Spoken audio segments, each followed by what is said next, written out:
يقسم تقاسيم النسيم في احنا جيل فاكرين كل النحاس، لحظة مرت علينا في رمضان، وشفت وفاكرين نور كل الذكريات لبريق الحلوة في وطعم رمضان، وفاكرين كل حاجة الصواني حصلت لنا وكل فوانيسنا فيها اللي كنا القلب. بنشتريها زمان، وكل حاجة كنا بنلعب بيها زمان في رمضان. رمضان مرتبط عندنا بذكريات جميلة، ودايما بنخلي الذكريات دي فاكرينها عشان هي اللي بتسعدنا وبتريح بالنا وبتخلينا دايما مستعدين ان في ايام حلوة جاية، ايام رمضان، ايام العبادة، ايام الراحة، أحلى أيام في الدنيا. بين خلاص رمضان على الأبواب، كسرنا ال200 يوم وكسرنا ال150 يوم، وباقي أيام قليلة جدا على رمضان بالنسبة لنا احنا كعاشقين رمضان. إنما الناس اللي ما بيحسبوش لرمضان هيقولوا يا ده لسه بدري.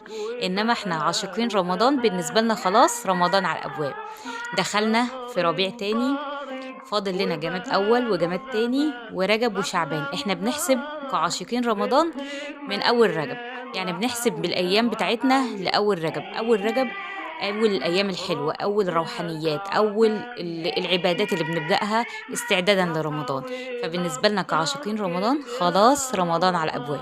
لما نعرف إن رمضان على الأبواب بنعمل حاجات كل سنة، إن إحنا بنستعد روحانيا وبنستعد كمان بحاجات بنستعد بيها رمضان، زي كرتونة رمضان اللي قلنا عليها، زي إن إحنا بنبدأ حصالة رمضان، نحوش أي فلوس معانا استعدادا لاستقبال رمضان.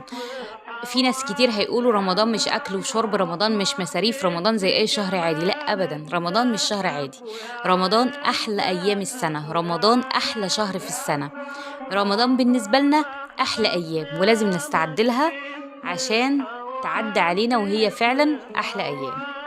عباداتنا في رمضان بتكون غير، وكمان استعداداتنا في الأكل وفي الشرب وفي بيوتنا بتكون غير. قبل رمضان بنحب ننظف بيوتنا ونخليها مستعدة هي كمان لاستقبال رمضان، زي ما قلوبنا مستعدة لاستقبال رمضان. خليكم معايا وكل يوم هنقول حاجة جديدة في استعدادنا لاستقبال رمضان. وكلامي ده لعاشقين رمضان، كل سنة وانتم طيبين، رمضان على الأبواب.